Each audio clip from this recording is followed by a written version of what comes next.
जय Hind everyone. Let's continue chapter number 5 practice set 5.1 का question number 3. Here it is given, which is the word problem here. Actually the name of the quadrilateral is not mentioned. So remember, if a name of a quadrilateral is not given, so you have to consider a particular quadrilateral as a parallelogram. What is given? Let me read. Perimeter of a parallelogram is 150 centimeter. The name is not mentioned, so I will consider ABCD is a parallelogram, and here its perimeter लिखेंगे.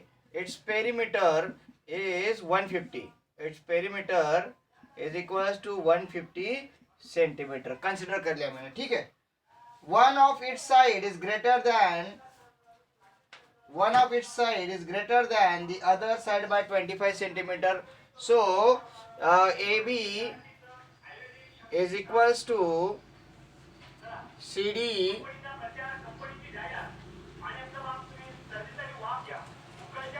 It is given AB equals to CD and BC equals to AD. लिख दिया मैंने पहले, इसलिए मुझे याद नहीं. Opposite sides, just a second, ये बाम वाले ही बोर करने आ जाते हैं. ओके ठीक है. A B equals to C D मैंने लिखा था पहले से, और B C equals to A D मैंने लिख दिया. अभी अगर आप देखेंगे तो ग्रेटर साइड किसी को कंसिडर करना पड़ेगा, क्योंकि ग्रेटर साइड 25 से बड़ी है. सो अपन क्या करेंगे, A B and C D are greater sides, ऐसे कंसिडर कर लिया. ठीक है. नाउ लेट्स कंसिडर, क्या कंसिडर किया है मैंने, let's consider BC is equals to AD is equals to X. तो BC और AD क्या आ जाएंगे, स्मॉलर साइड आ जाएंगे ना, क्योंकि अगर दोनों ग्रेटर है तो ये दोनों स्मॉलर आ जाएंगे. BC और AD को X कंसिडर किया तो क्या बोला उन्होंने कि greater side is greater than 25 centimetre. ये जो दोनों साइड है which are the greater than BC and AD are 25 centimetre more than BC. So अपन क्या लिखेंगे, therefore AB is equals to CD is equals to X plus 25. ये बात समझ में आ रही है क्या आपके? ये जो दोनों साइड है रिमेनिंग, जो अपोजिट साइड है, इसका मेजरमेंट और इसका मेजरमेंट सेम आएगा, इसमें कोई गड़बड़ी नहीं होनी चाहिए, और इसका मेजरमेंट और इसका मेजरमेंट सेम आएगा. तो ये दोनों छोटी है, तो इनको मैंने मान लिया X, इसको मान लिया X. करेक्ट. तो रिमेनिंग जो है वो ग्रेटर है. ग्रेटर कितने से, 25 से, तो कितना आ जाएगा X प्लस 25. तो ये भी कितना आ जाएगा, X प्लस 25 अपोजिट साइड के हिसाब से. तो मैंने BC और AD को अगर X माना है तो ये दोनों 25 बिगर आ जाएंगे. अभी क्या दिया है, पेरीमीटर इज 125, तो ऐड करेंगे. Therefore AB plus BC plus CD plus AD is equals to 150 degree. Yes, which is given, ये गिवन है. सो AB कितना है भाई, X प्लस 25. BC कितना है, X है, X प्लस 25 प्लस CD कितना है, X प्लस 25, और AD कितना है, X equals to 150 degree. AB BC CD AD कर दिया. अब ये X प्लस X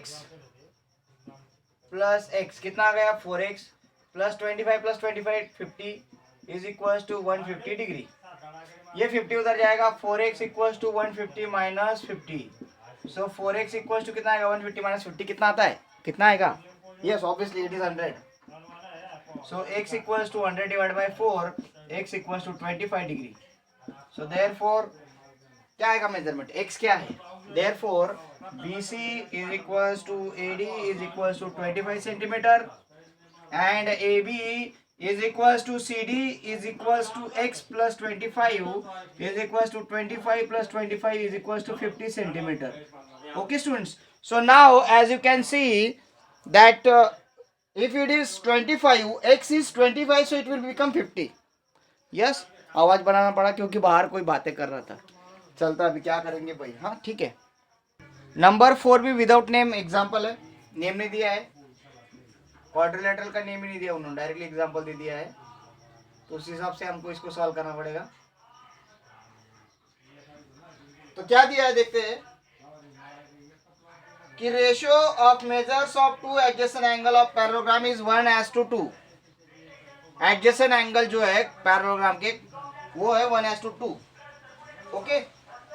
तो 1:2 इट मींस यहाँ पे हम कंसिडर करेंगे quadrilateral ABCD. Quadrilateral ABCD is a parallelogram. Okay. ये हम क्या करेंगे, कंसिडर करेंगे. नाउ एडजेसेंट एंगल, कोई भी एडजेसेंट एंगल कंसिडर कर लेंगे. समझ लीजिए A और D को अपन कंसिडर करते हैं. So angle A as to angle D is equal to 1:2 which is given. क्या दिया है कि adjacent angle of a parallelogram is 1:2 दिया है। So therefore angle A is equal to x, angle d is equals to 2x. According to the law, what we are going to consider, we are multiplying this by the constant, that is 1x, और इसको consider करेंगे 2x। ये 1x है तो मैंने इसको x ही लिखा है। So now angle a plus angle d is equal to 180 degree. Why? Interior angle से भाई, वो इंटीरियर एंगल से। कैसे इंटीरियर एंगल? ये पैरेलल लाइन है, ये ट्रांसवर्सल है, interior angle. So x plus 2x equals to 180 degree. Measurement जो है वो डाल दिया दोनों का, तो it is 3x equals to 180 degree. So x equals to 180 divide by 3, so x equals to 60 degree. So therefore angle A is equals to x degree is equals to 60 degree. कितना आ गया? 60 degree. But angle A is congruent with angle C. ठीक है, therefore angle C is equals to 60 degree. ये आ गया। ठीक है, ये congruent क्यों है? Opposite angles of parallelogram congruent होते हैं। ठीक है, वो पैरेललोग्राम पूरा लिख लेना होता है। नाउ एंगल D क्या कंसिडर किया है? 2x which is 2 multiply by 60 degree. So angle D is equals to 120 degree. Okay, but angle D is equals to angle क्या है? Angle B। क्यों? Opposite angles of parallelogram. So angle D भी कितना आ जाएगा? 120 degree. देखिए सभी इसके हमारे पास एंगल B, एक्चुअली सभी के एंगल B का भी मेजरमेंट मिल गया, एंगल D का भी मिल गया, एंगल C का भी मिल गया, एंगल A का भी मेजरमेंट मिल गया। चारों एंगल्स के मेजरमेंट हमें मिल गए इस तरह से। तो is there any doubt in this? Okay, now let's see next example. Question number 5 में अगर आप देखोगे तो ये एक पैरेललोग्राम है। पैरेललोग्राम में अपोजिट साइड क्या होती है? कॉन्ग्रुएंट होती है। ये भी 13 आ गया। डायगोनल्स क्या होते हैं? बाइसेक्ट होते हैं। तो ये 12 है, तो ये भी कितना आ गया? 12। ये 5 होते हैं, कितना आ गया? 5 आ गया। ये बात हो गई। डायगोनल इंटरसेक्ट करे वो में, ये 5 है तो ये भी कितना आ जाएगा? 5। ये 12 है तो कितना आ जाएगा? 12। ये 13 है, कितना आ जाएगा? 13। हमें बीसी के बारे में बात करनी पड़ेगी अभी। ठीक है, तो बीसी के बारे में क्यों बात करेंगे वो देखना है। क्या प्रूव करना है? प्रूव क्या करना है कि एबीसीडी इज रोम्बस। अभी रोम्बस की डेफिनेशन पता होगी तो रोम्बस को प्रूव करोगे ना कि रोम्बस है। What is the definition of rhombus? All side of quadrilateral are parallel, it is called as rhombus. सारे साइड अगर पैरेलल कॉन्ग्रुएंट होंगे, सारे साइड अगर कॉन्ग्रुएंट होंगे तो that is called as rhombus. अभी सारी साइड कॉन्ग्रुएंट है क्या? नहीं, यहाँ पे सिर्फ ए बी और डीसी कॉन्ग्रुएंट है। हमें बीसी भी इसके साथ कॉन्ग्रुएंट दिखाना है। तो अगर ए बी का मेजरमेंट 30 तो बीसी का भी कितना दिखाना पड़ेगा? 13 ही दिखाना पड़ेगा। तो उसके लिए हमें क्या करना पड़ेगा? हमें सिर्फ इसके मेजरमेंट दिए हैं। किसका मेजरमेंट दिया है? इन दोनों का दिया हुआ है। इतना ही मेजरमेंट है, बाकी कुछ नहीं। तो हमें पूरा लिखना पड़ेगा वो। तो स्टार्ट करेंगे प्रूफ को। प्रूफ पहले हमें क्या करेंगे? बीसी, ए बी तो हमारे पास 13 है ही। अब हम बीसी निकाल लेते हैं। ए बी से ये मिल जाएगा, बीसी से ये मिल जाएगा। तो ए बी 13 तो हमें ये निकालना है। तो ये निकालने के लिए हमें क्या पता होना चाहिए? ये ट्रायंगल नंबर 2 है, यस है। तो ये परपेंडिकुलर होता है, एक दूसरे को याद रखना है। Diagonals are perpendicular bisector of each other. किसके? पैरेललोग्राम के। तो ये अगर 5 है तो ये 5 आता है क्योंकि बाइसेक्ट होता है, तो ये भी 5 आ सकता है। ये दिखाना पड़ेगा और फिर राइट एंगल दिखा के इसका मेजरमेंट 13 आ जाएगा। कैसे करेंगे देखते हैं। So in quadrilateral A B C D, okay, quadrilateral ABCD is parallelogram. So therefore AO is equals to OC is equals to 5 centimeter. Centimetre है कि ओनली 5 है वो देख लेंगे। ओनली 5 है। And BO is equals to OD is equals to कितना आ जाएगा? 12. Now in triangle BOC angle O is equals to 90 degree. Why? Diagonals are perpendicular. ये 90 डिग्री किस में? बीओसी में। So therefore by Pythagoras theorem, by Pythagoras theorem क्या लिखोगे अपन? BO square plus OC square is equals to BC square. BO square कितना आएगा? 12 का स्क्वायर, ओसी स्क्वायर 5 का square is equals to BC square. ये 144 plus 25 is equals to BC square. तो B C square कितना आया? 144 25 169। तो बीसी कितना आया? 13 आ गया भाई।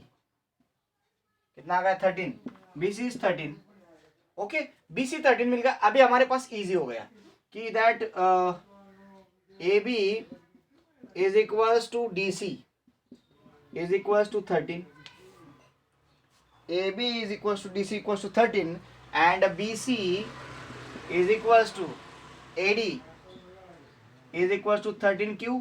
ऑपोजिट साइड है वो, किसके ऑपोजिट साइड है? पैरेललोग्राम के, of parallelogram. So therefore all sides are congruent, all sides are congruent. So quadrilateral ABCD is rhombus as per definition. अगर सारे के सारे congruent हो गए तो as per definition it is rhombus. It's very easy. देख लो आप लोग क्या कर रहे हो, सिंपल सा। ये BOC में आपको पाइथागोरस लगाना है, BC की वैल्यू निकालनी, ये 13 तो ये भी 13, ये ऑलरेडी 13 था, ये 13 आ जाएगा बस। So here we are getting pause. Let's see some examples in next video. Thank you. Have a great day.